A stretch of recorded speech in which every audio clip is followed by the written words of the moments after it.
Gente, primeiramente, bom dia. A maioria aqui eu já conheço. O Carlos entrou em contato comigo e pediu para eu vir conversar com vocês aqui com relação à lei de drogas, né? E como vocês estão se preparando para concurso, eu posso falar com toda a segurança que não existe uma lei que tem mais pontos controvertidos do que a lei de drogas, certo? E vocês sabem que em concurso público eles nunca perguntam o óbvio, né? Então o candidato que sabe mais é quem sabe a controvérsia, né? E já sai levando vantagem, é isso? Então vamos lá. Primeiramente, que vocês têm que começar a entender é que a lei 11343/06, chamada de lei de drogas, que revogou a lei 6368 de 76, que era a lei anteriormente que disciplinava a matéria, é uma lei mista ou híbrida. Vocês lembram o que é isso? Uma lei híbrida ou mista? Lembram o que é? Exatamente. É uma lei que contém tanto matéria de direito processual como matéria de direito penal, certo? E o que a gente aprende nos bancos de faculdade nos primeiros períodos? É que a lei penal, que trata de matéria penal, certo? Ela vai ser aplicada a fatos ocorridos durante a sua vigência, certo? Pelo princípio do tempus regi actum. Quando essa lei perde a eficácia, porque ela é revogada por uma outra lei, certo? Essa lei posterior que revogou a anterior, ela só vai retroagir se for mais benéfica, certo? Então a lei posterior só vai alcançar fatos praticados antes da sua vigência se for para beneficiar o agente, ou réu, né? Isso vocês sabem melhor que eu. Só que com relação à lei processual não é assim. Não é assim. A lei processual ela tem aplicação imediata, mesmo que seja para prejudicar o réu, certo? Então a primeira coisa que vocês têm que saber é isso. Por quê? Porque como a lei 6368 era, certo, também híbrida, e a lei 11343/06 também o é,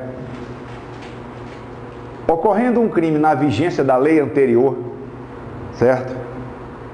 Vocês vão ter que saber, vocês vão fazer curso para defensores públicos agora, depois vão fazer para promotor, para juiz, vão passar em todos, tenho certeza. Quando forem fazer concurso para defensor, logicamente que vocês vão procurar alguma tese que beneficie o réu, certo? Se o juiz proferir uma sentença condenatória, vocês vão ter que o quê? Apelar dessa sentença para trazer algum benefício ao agente, ao réu. Perfeito. Então, vou dar um exemplo para vocês aqui que nem sempre é simples você saber se a lei é mais benéfica ou mais severa. Vocês estão com a lei 11343 aí? Ok. Então, olha só. Antes de 2006, que foi o ano da entrada em vigor da lei 11343, o crime de tráfico de drogas era definido no artigo 12 da lei 6368/76.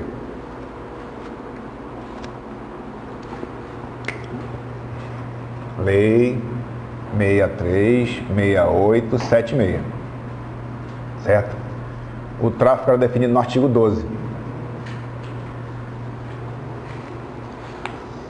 O tráfico de drogas no artigo 12 tinha a pena combinada de 3 a 15 anos de reclusão,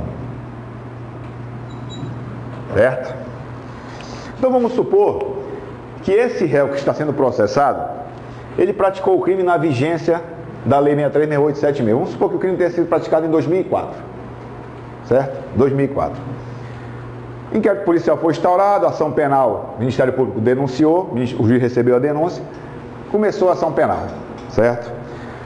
No trâmite da ação penal, do processo, essa lei aqui é revogada, certo? Entra em vigor a lei 11343/06, 11343 de 2006, certo? O delito de tráfico, que era definido no artigo 12, passou a ser descrito no artigo 33, certo?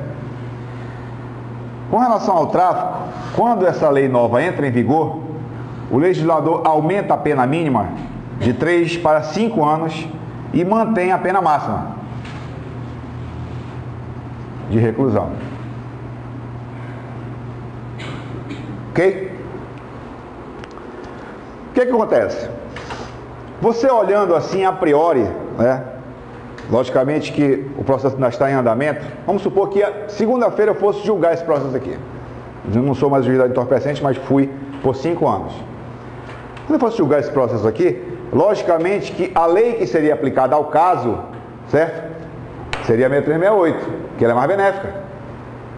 Certo? Hoje, ela já perdeu eficácia. Está em vigor essa aqui. Certo? Só que como o crime foi praticado antes da entrada em vigor dela, certo? Você aplica a lei antiga, porque essa aqui é mais severa. Perfeito? Ok. Só que tem um detalhe. Se vocês pegarem a lei 11.343/06, ela trouxe uma causa de diminuição de pena que não tinha na lei anterior. Então, com relação à combinação da causa de diminuição, que é uma circunstância que beneficia o agente, por quê? Porque vai trazer a pena para baixo, certo? Ela é mais benéfica, certo? E essa causa de diminuição, pode pegar aí, está no parágrafo 4º do artigo 33, certo?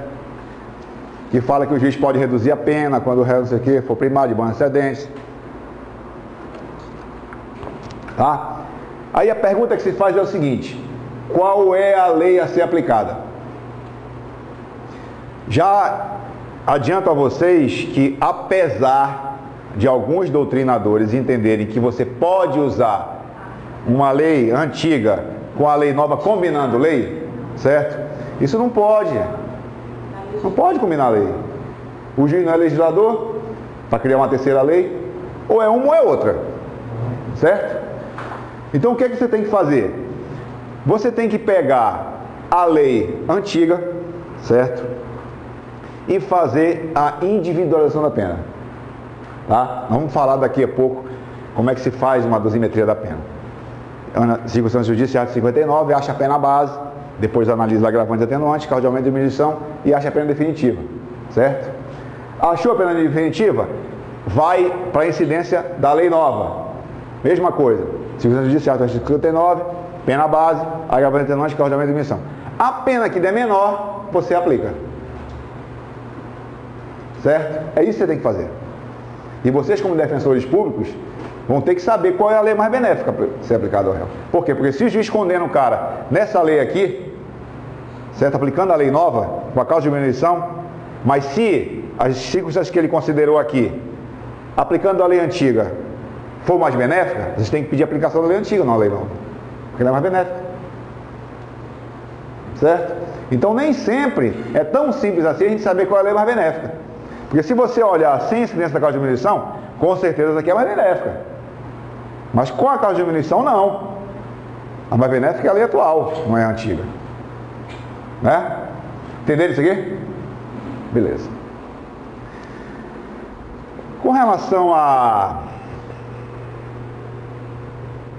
Quando a gente fala em processo penal, eu sempre falo com meus alunos, você tem que ter a visão macro da coisa. Por quê? Porque o interessante em processo, quando se fala em processo, é você saber o procedimento. Por quê? Porque se você conhece o procedimento, certo? Você sabe, por exemplo, você atuando como defensor, vai chegar numa comarca, né? Aí os processos vêm com vista para você. Se você, estou falando em matéria processual penal, tá? Vamos esquecer aqui o processual civil, que também serve também, mas eu estou enveredando mais pela área penal. Aí vocês pegam um processo, certo? Para dar andamento nele, tá? Aí você vai folhear o processo. Se você sabe o procedimento, você não precisa perder tempo. Não precisa perder tempo, né? Se você sabe que depois que o Ministério Público oferece a denúncia, vamos supor um crime de tráfico, que o Ministério Público oferece a denúncia, o juiz tem que notificar o indiciado para a defesa preliminar, certo? E se o indiciado não apresentar defesa preliminar, vocês como defensores têm que fazer, para que a lei manda isso, você já sabe o que você tem que fazer, certo? Então o que vocês têm que saber? Vocês têm que saber o procedimento. E o que é o procedimento? É a maneira pela qual o processo caminha. O processo anda. Certo? Então, olha só. Eu disse no início do nosso encontro aqui que não existia lei que traz em seu bojo mais controvérsia que a lei de drogas. E a primeira controvérsia que surgiu quando essa lei entrou em vigor foi justamente com relação ao procedimento. Que olha só, vamos fazer o seguinte, você fica com o artigo 394 do CPP, tá? E você fica com a lei de drogas, tá bom? Vamos lá, então vamos lá. Então o processo, a ação penal, o cara está respondendo pelo crime do artigo 33 da lei de drogas, certo? Ocorre a prisão em flagrante,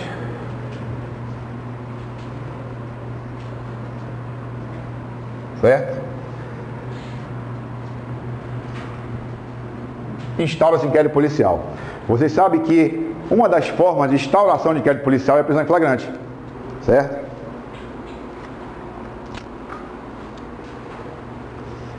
Com relação ao tempo que a autoridade policial tem para encerrar o inquérito, já é diferente, certo? Na lei de drogas, o delegado tem 30 dias, certo? Quando o indiciado estiver preso, certo? No CPP são só 10, certo? Quando ele estiver solto, no CPP são 30, na lei de drogas são 90, certo? Porque é uma lei especial, tá? Aplica-se aí o princípio da especialidade, tá? Então, olha só, inquérito policial, 30 dias